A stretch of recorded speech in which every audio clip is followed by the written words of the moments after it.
Salut tout le monde, bienvenue dans le débrief du match aujourd'hui entre la France et le Maroc dans ce quart de finale de Coupe du Monde. Un match qui s'est soldé 2-0 en faveur de l'équipe de France. Mais avant de procéder et de commencer à faire l'éloge de cette équipe de France, je veux en premier lieu parler de cette équipe du Maroc, les gars.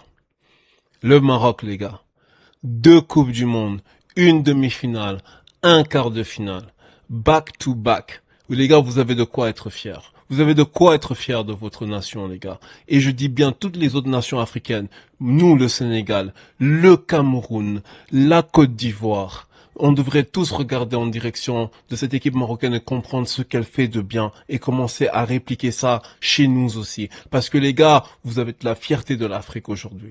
Vous êtes la fierté de l'Afrique aujourd'hui. Parce que vous arrivez dans un terrain avec des grandes nations qui ont un grand historique dans cette compétition. Mais vous arrivez quand même à arriver et à avoir un résultat. C'est impressionnant, les gars. Donc, demain, réveillez-vous avec fierté. Je sais que c'est difficile de prendre une défaite. Je sais que c'est difficile de voir le positif après une défaite.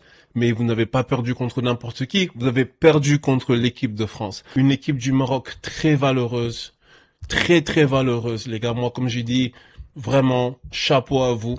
Vous avez prouvé que, en ce moment, au jour d'aujourd'hui, vous êtes la meilleure équipe africaine. Vous l'avez prouvé dans cette Coupe du Monde-là. Bravo à vous, on vous tire notre chapeau, soyez fiers de votre parcours. Mais juste avec la façon que vous faites les choses, on sait que l'équipe du Maroc a un très beau futur dans le football. Donc, bravo à vous, vous pouvez être fiers. Et je connais beaucoup de Marocains qui ne regardaient pas le foot avant. Moi, je suis au Canada présentement. J'ai grandi avec beaucoup de Marocains. Et j'en connais beaucoup qui s'en foutent, en fait. Ils s'en foutent. Avant cette Coupe du Monde, même la Coupe du Monde dernière, ça a commencé un peu l'intérêt. Mais les gars, en fait, ils s'en foutent du football.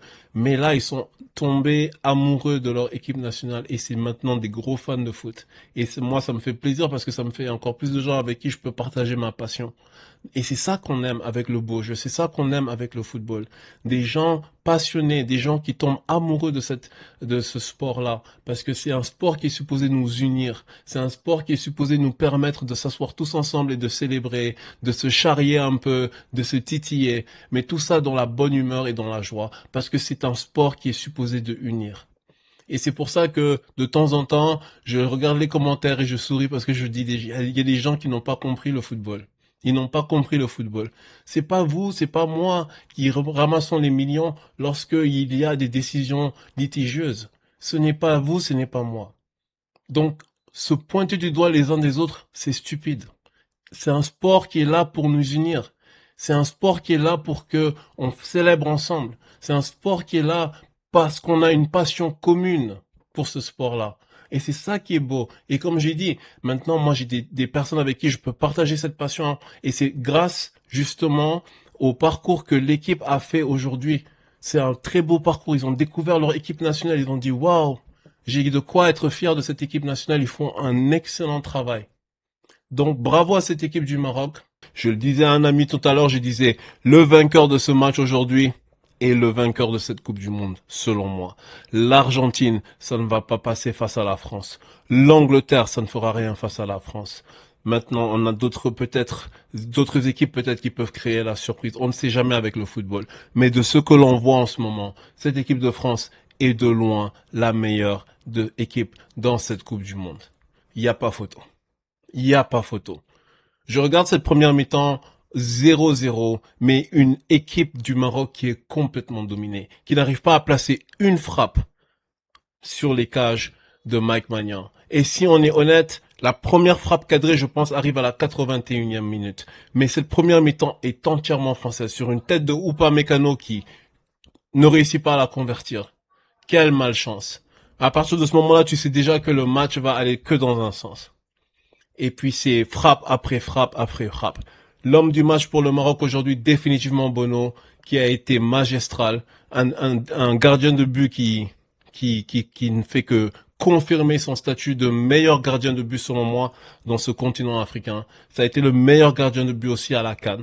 C'est un excellent gardien de but et il le confirme aujourd'hui de par son match aussi. Et, stratosphérique. Donc on rentre dans cette première mi-temps.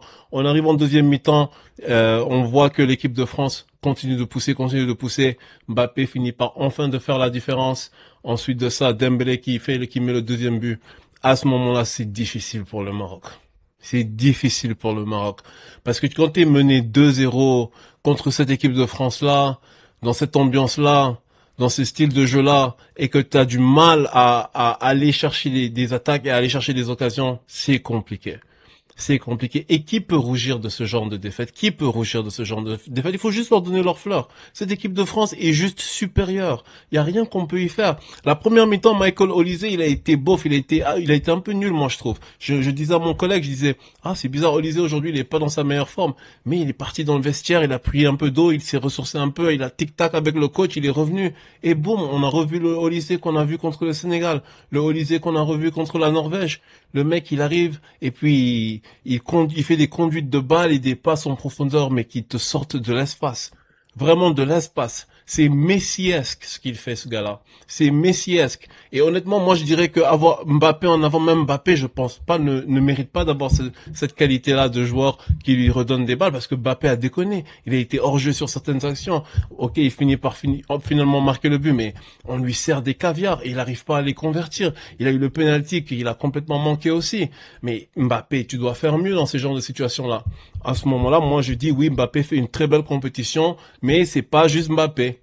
En Norvège, par exemple, on peut dire oui, c'est Haaland. Il fait juste la belle compétition parce qu'il est talentueux. Mais là, Mbappé, c'est parce qu'il est servi, c'est parce qu'il a des génies autour de lui qui lui servent des caviars. Et des fois, il déconne. Il déconne. Je comprends pas pourquoi il est tout le temps en jeu, ce gars-là.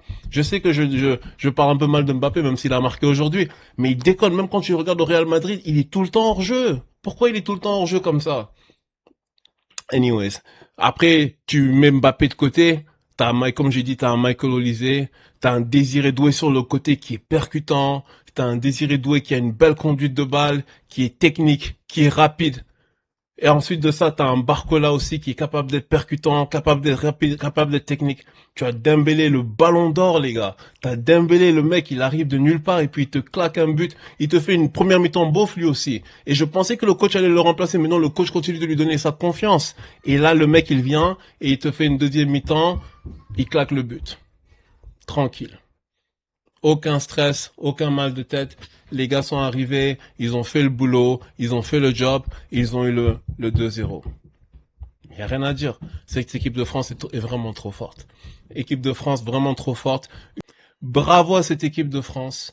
C'était un excellent match comme on s'y attendait. J'aurais espéré voir au moins un but du Maroc. Malheureusement, ça ne s'est pas produit. Il n'y a pas eu beaucoup de chance au niveau de l'offensive marocaine. Par contre, j'aurais aimé voir Haïmi plus tôt que quand le coach l'a rentré. Mais bon, ça n'a pas été fait. Hakimi a essayé d'être percutant. Hakimi a essayé de jouer dans la vitesse. Mais ça se voyait que l'équipe de France était prête à ça. Donc, ils avaient mis le dispositif nécessaire sur les côtés. Mbappé, lui, il s'est rendu difficile à marquer parce qu'il était d'un coup dans l'axe, d'un coup sur la gauche, d'un autre coup, il permute avec Olise. Donc, tu sais jamais où est-ce que ces gars-là sont. Et ça, c'est des trucs que tu le vois qu'ils entraînent, pas maintenant seulement, pas depuis la Coupe du Monde, mais depuis le début, depuis les matchs amicaux. Moi, je me rappelle, j'ai vu ça depuis les matchs amicaux. France-Brésil, je l'ai vu. J'ai vu quand Deschamps il a aligné Olise, Mbappé, Dembélé, il leur a dit les gars, je veux que vous fassiez de la permutation. Je ne veux pas que vous restiez ensemble, toujours dans le même secteur. Donc quand il y en a un qui bouge dans le côté de l'autre, l'autre le remplace sur son côté, et comme ça l'adversaire ils sont confus. Alors ils n'ont pas le choix de soit faire du man-to-man marking, marquer les gens homme à homme, ou regarder constamment les déplacements. Et ça, c'est ça qui ouvre des espaces. C'est ça qui ouvre des espaces et qui permet d'ouvrir des occasions de but. Et quand t'es l'état, en plus de ça, tu donnes aucune chance à ton adversaire. C'est pas juste un jeu de technicité, de qualité footballistique, c'est aussi un jeu de déplacement. Il faut savoir regarder quand la balle n'est pas dans le pied du joueur, qu'est-ce que les autres joueurs font. Et c'est ces joueurs-là aussi qui viennent apporter beaucoup dans l'équipe. Manu Koné, par exemple. C'est exactement ça qu'il fait aussi. Il apporte beaucoup dans le milieu de terrain. De par sa physicalité, il a été très très important aujourd'hui. Moi, j'ai été agréablement surpris parce que je sais qu'il remplace Chouameni. C'est pas le choix numéro 1 de Deschamps. Mais avec Rabiot et aujourd'hui, ils ont été Ils ont été injouables. Ils ont été injouables, ces deux-là. Ensuite de ça, tu regardes même en arrière, ou pas Mécano, tu vois Digne sur un côté. Koundé, je l'ai trouvé moyen. Je vais pas mentir, je pense que Koundé, selon moi, il a été le joueur le plus moyen aujourd'hui, mais ça c'est juste mon avis personnel. Et Saliba et Upamecano, la charnière centrale. Upamecano qui s'est un peu raté sur un dégagement qui a failli le coûter cher à l'équipe de France, mais bon, ce n'est pas rentré dans les cages de Magnan.